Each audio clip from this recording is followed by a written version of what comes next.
Howdy, Cowboys Nation. It's time to don your favorite jersey, grab your lucky snack, and settle into the comfiest spot on the couch, because we're about to embark on a thorough exploration of the latest and greatest happenings in America's team. This isn't just your run-of-the-mill sports update. It's a deep dive into the heart and soul of the Dallas Cowboys, complete with twists, turns, and a dash of good old Texas charm. So, before we delve into the gridiron drama, do us a solid, wrangle that subscribe button. Your subscription isn't just a mere click, it's a declaration to be part of our journey as we strive to reach the lofty milestone of 5,000 subscribers. Lasso that subscribe button, and let's kick off this football fiesta with gusto.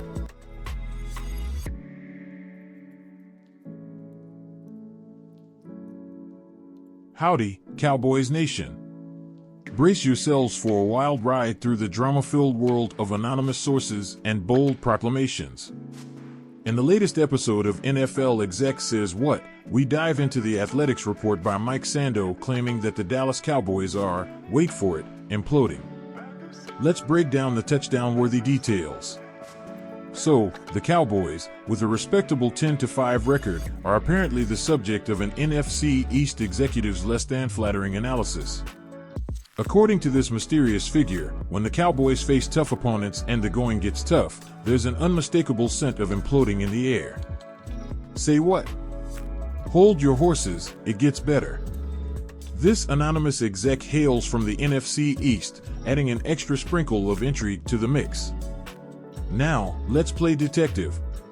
Is it from the Eagles, who openly admit to being miserable and just had their fair share of losses? Or perhaps the Giants, chilling at 5-9? Oh, wait, it could be the Commanders, the 4-11 squad ready to hit the reset button with a coaching change. The anonymous executive dropped this bomb, a front-running bunch, and when they start off hot, they ride it, and when they have to go blow for blow, I think there is, imploding there. Shots fired, right? But let's add a dash of reality to this hot take stew. Every team plays better when they start off hot. It's like saying water is wet. And when the Cowboys lead 40-0, yes, they act like front runners. Shocking, we know. Now, let's address the Athletics editorial twist. Sando inserts his own spice into the mix, claiming that opponents have long considered the Cowboys to be front runners. Really?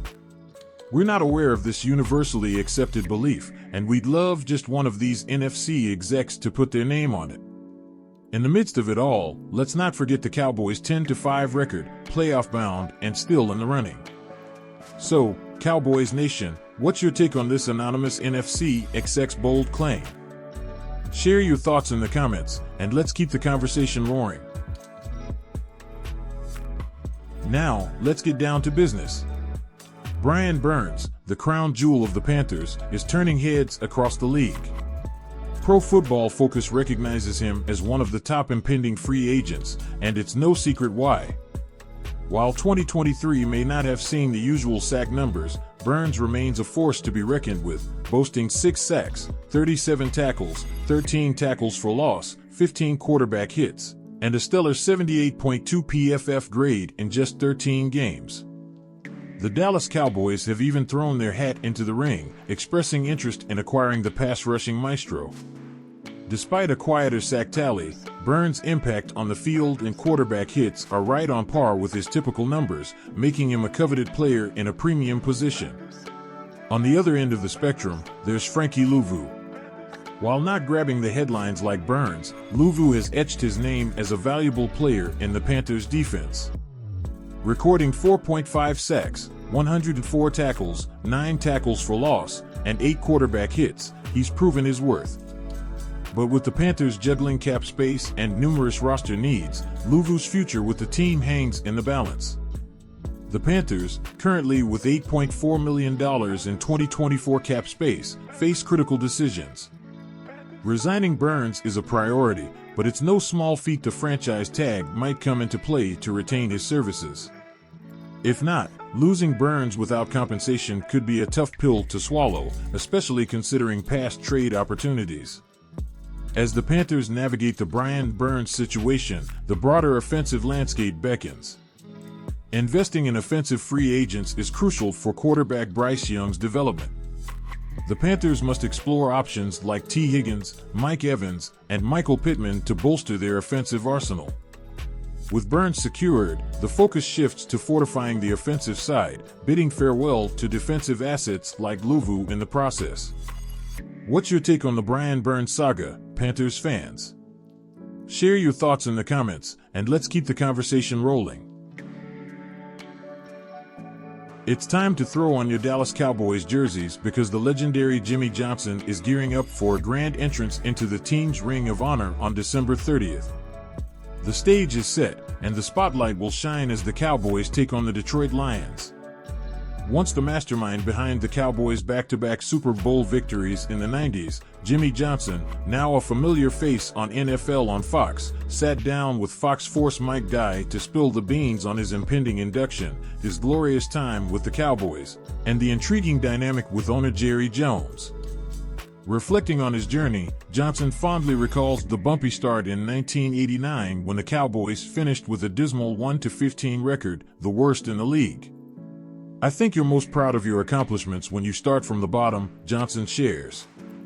The tough times paved the way for sweet success, culminating in the Cowboys clinching their first Super Bowl in 1992. Labeling the Cowboys as the team of the Nines, Johnson acknowledges the relentless hard work that led to their triumphs. He emphasizes the joint effort with Jerry Jones, stating, "When I say we, I mean Jerry and myself because we were both working around the clock." However, the football world was in for a surprise when Johnson was let go by Jones weeks after the 1993 Super Bowl win. Their relationship, often under the public microscope, is described by Johnson as an enigma. "People really don't understand our relationship. When I'm with him, it's like we're a couple of brothers," Johnson humorously remarks. Despite their differences, laughter and shared stories define their moments together, reflecting a camaraderie that goes beyond the sidelines. Addressing the what-ifs surrounding his departure, Johnson remains unfazed. "I don't ever look back. I always work from day to day and look forward," he asserts. The coach shares a conversation with quarterback Troy Aikman, who mused about a potential dynasty if Johnson had stayed. Johnson's response? "You did have a dynasty, it was the team of the Nines." As the Cowboys gear up for more glory, Johnson extends his best wishes, hoping the current team can embark on another incredible run. Here's to Jimmy Johnson, a true architect of Cowboys history.